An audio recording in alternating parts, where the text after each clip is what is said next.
Olá, boa tarde novamente. A gente talvez se repita um bocadinho nestas intervenções de encerramento. Fomos várias de nós a organizar esta iniciativa em diferentes responsabilidades, mas há coisas que não podemos deixar de dizer. Bem, eu sou a Maria Manuel, faço parte da Cultra, que na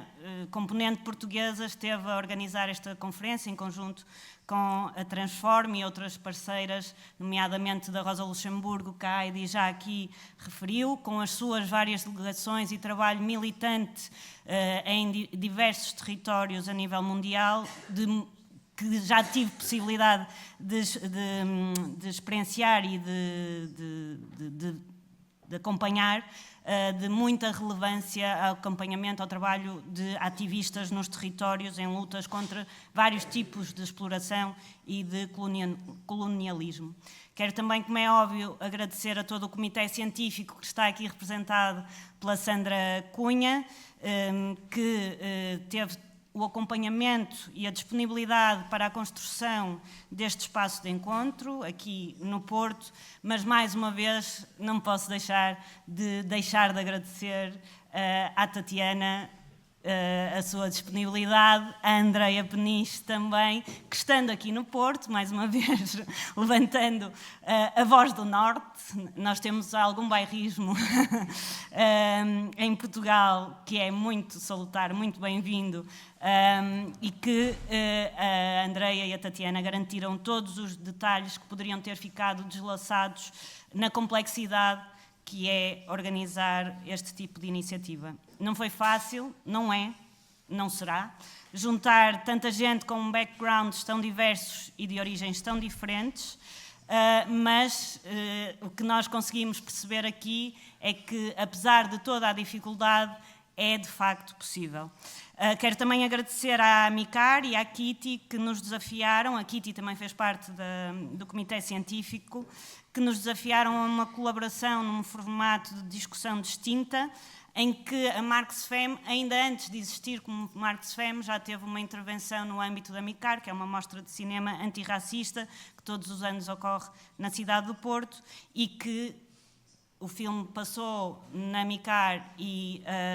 a discussão foi feita na Amicar e depois foi trazida também para o âmbito da Marxfem, tendo estado a Marxfem na cidade do Porto também em outros espaços de discussão que aqui foram visíveis nesta oficina que aconteceu com um filme muito sensível sobre a situação de refugiadas em Portugal e das suas cicatrizes na vinda até cá. Quero ainda agradecer à Cooperativa de Produção dos Operários Pedreiros Portuenses, e eu acho que é importante nomear todas estas entidades e estes coletivos, porque eles constroem e dão também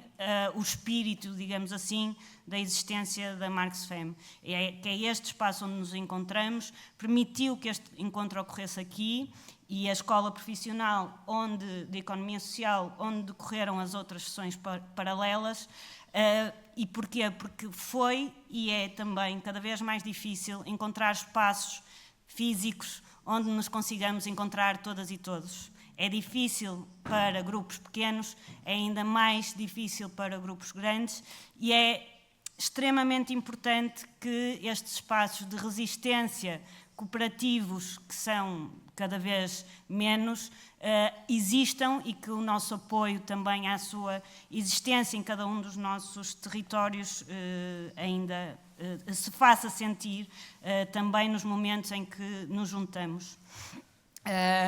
Os espaços ou são demasiado caros ou não estão disponíveis, ou então, como nos aconteceu também, pelo menos numa resposta, não estão disponíveis para receber conferências marxistas. Há uma boa notícia aí, é que no caso do feminismo ainda não têm coragem para dizer que não querem receber conferências feministas, cingiram-se ao marxismo, mas são obviamente sinais preocupantes relativamente ao acolhimento de iniciativas que tendemos a promover, seja cá em Portugal, seja em vários outros países. Ainda assim, acho que agora e depois de termos tentado todos esses espaços, que apesar do frio e de termos tido vários detalhes técnicos para resolver de antemão, que se calhar em outros espaços estariam acautelados, e mesmo o espaço tendo sido difícil de ler à partida para quem não o conhecia e chegou aqui sem perceber que aqui era o auditório, que as salas eram lá em cima, como é que nos conseguimos mover neste espaço, foi muito relevante fazermos esta conferência neste espaço, com esta memória tão entranhada do trabalho e das lutas pelos direitos de quem trabalha, neste caso o trabalho da pedra. E ainda outro dia eu lia sobre a falta de espaço de encontros de militantes e ativistas de esquerda, de locais de confluência de quem trabalha, e como isso está em falta nos dias de hoje para nos organizarmos ou reorganizarmos. E isso é algo também que acontece aqui no Porto e imagino que em outros locais. Poder ter esta iniciativa neste espaço indica a necessidade de recuperarmos essas formas de interação e de articulação, e temos que, mais uma vez, agradecer esta persistência e a possibilidade destes espaços existirem. Quero ainda visibilizar o trabalho da CUP 99, cooperativa integral, que fez os coffee breaks, que nos foram mantendo quentes, com o chá, principalmente com o chá, mas também outras coisas nos foram alimentando de outra forma. A CUP, que é essa cooperativa integral, que não tinha até agora tido um serviço nesta dimensão e que foi um desafio também para a cooperativa, foi um desafio para nós em fazer em articulação com a cooperativa. E queremos agradecer, de facto, e muito esta cooperação com a Marx-FEM e a existência desta cooperativa na cidade do Porto. Por fim, quero referir, se calhar não é por fim, eu estou a fazer muitas referências, mas também a razão de as fazer,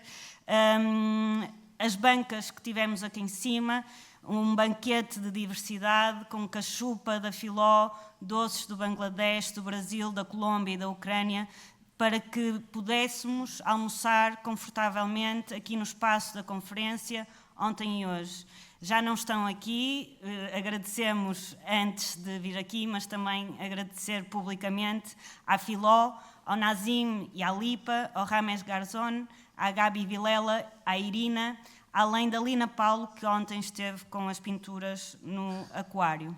E, por fim, todas as pessoas que ajudaram na montagem, aquelas que estão aqui e vão ajudar na desmontagem,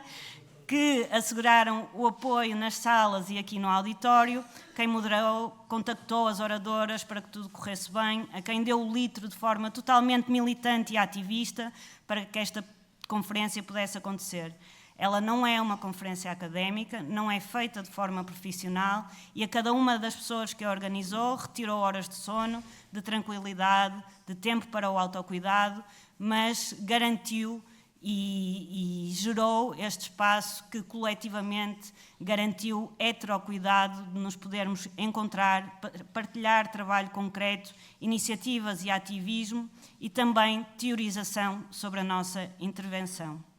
E eu passo aqui para a segunda parte da minha intervenção. Esta Marx-FEM primou por tentar abrir o máximo a possibilidade de participação, favorecendo a inclusão de propostas e pessoas com origem fora de países da União Europeia e Estados Unidos e com temas ou práticas que não são as que na Europa Central e do Norte são hegemónicas. Da escola que recebemos foi mesmo uma intenção por parte do Comitê Científico e fizemos uma grande discussão à volta disso, de forma a conseguirmos, de facto, que isso acontecesse. Sabemos que há companheiras que não conseguiram estar aqui connosco, algumas conseguiram entrar online, houve pessoas que ficaram barradas por questões de visto, por exemplo, na Índia, e lamentamos que assim ocorra ainda aos dias de hoje e que isso não nos permita estarmos todas aqui num formato de discussão para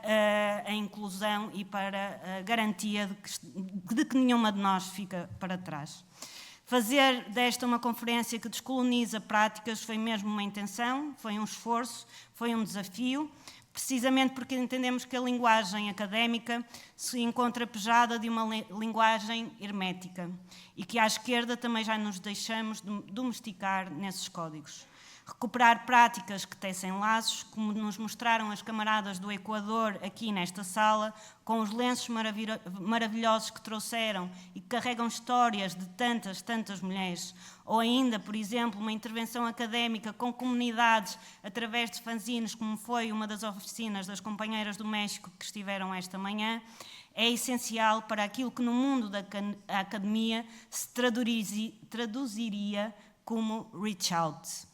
Ora, nós estamos no mundo de feministas, marxistas de esquerda, já o soubemos fazer, não quer dizer que não o saibamos, não me entendam assim, mas nomear de forma diferente, colocar as ferramentas da teorização ao serviço da vida comum, do cotidiano, do heterocuidado, da forma de criar espaços de sociabilização e articulação através de linguagem comum, que luta contra o patriarcado, a disposição, a exploração, o colonialismo opressor, o capitalismo, obviamente, é essencial para que consigamos sair destas salas e estar em outros espaços. Sabemos que falamos das mesmas coisas, mas às vezes o nosso corpo e voz parece já não reconhecer. Não quer dizer que não existam contradições entre nós, diferenças, temas em que já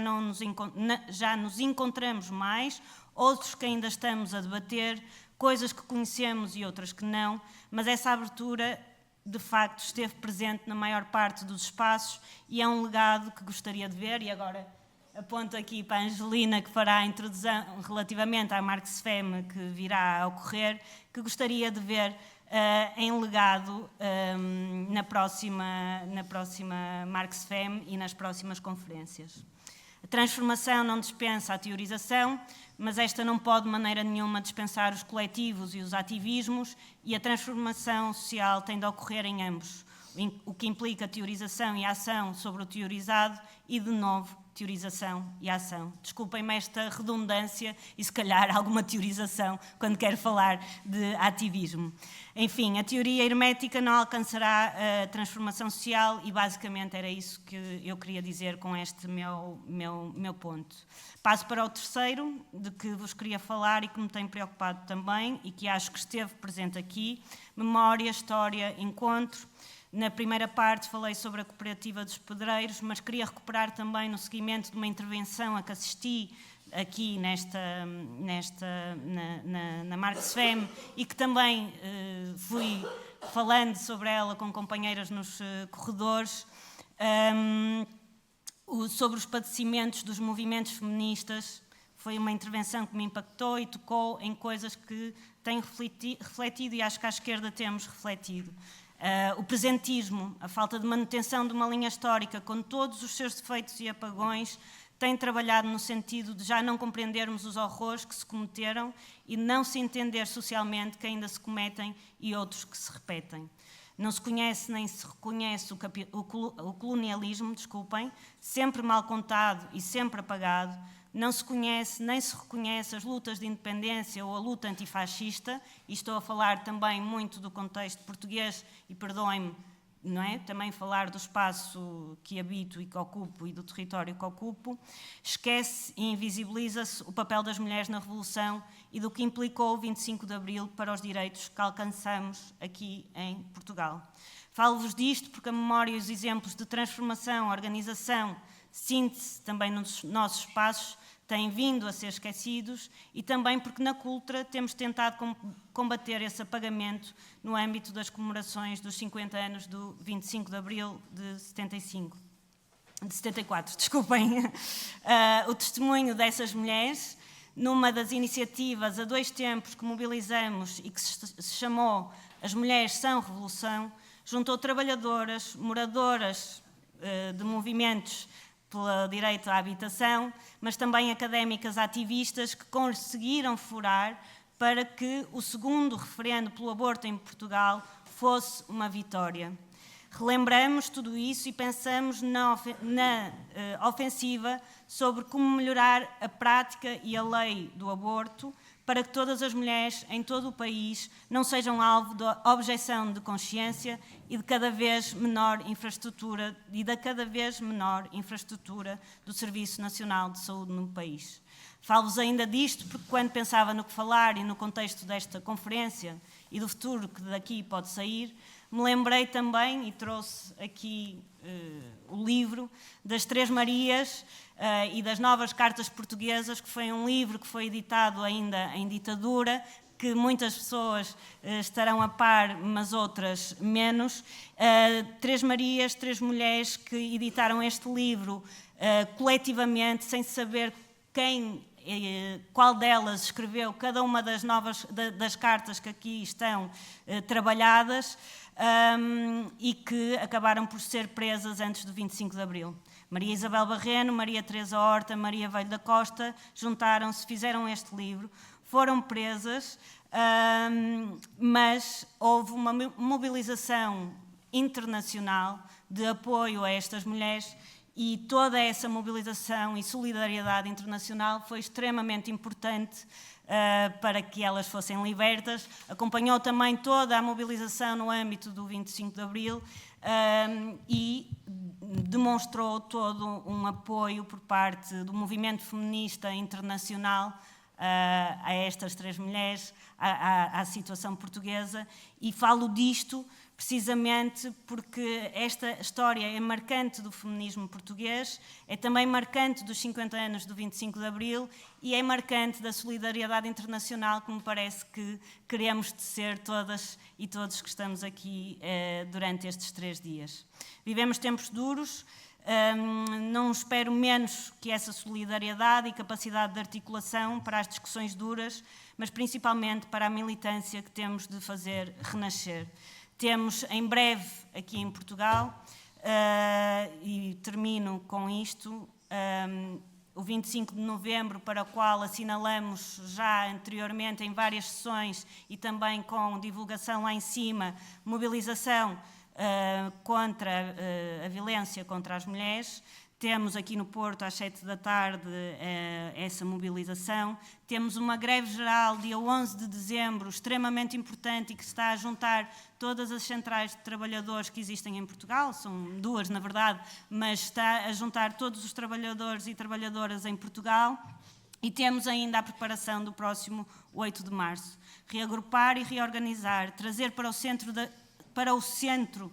a vida, implica encontrar formas de não nos deixarmos envolver por esse presentismo e pela agenda que outros definem por nós. Lutar pelos nossos direitos é também não permitir que usem matérias laborais maioritariamente associadas a direitos das mulheres para escamotear e invisibilizar as restantes propostas de aprofundamento de precariedade e de profundo recuo nos direitos laborais a que estamos a assistir no caso português. Nós não somos biombo de sala, mas também não podemos deixar que sejamos utilizadas para gaslighting. Nesse sentido, temos que estar todas e todos mobilizados para esta greve do dia 11 de dezembro, pela qual saímos pelos nossos direitos, pelos direitos das trabalhadoras domésticas, pelos direitos das trabalhadoras informais, pelo direito das trabalhadoras imigrantes, que todas elas verão muito mais aprofundado o recuo que está a acontecer e que não podemos deixar passar. Neste sentido, e para aquelas e aqueles que se mantiverem em Portugal nos próximos dias e também para que acompanhem a nível internacional, vão pondo também os olhos e disponibilizem também a capacidade de intervenção em outros espaços para que a agenda do trabalho feminino, para que a agenda do trabalho dos cuidados, para que a agenda do trabalho doméstico possa também estar sempre nestas mobilizações que vamos ver cada vez mais, e ainda bem.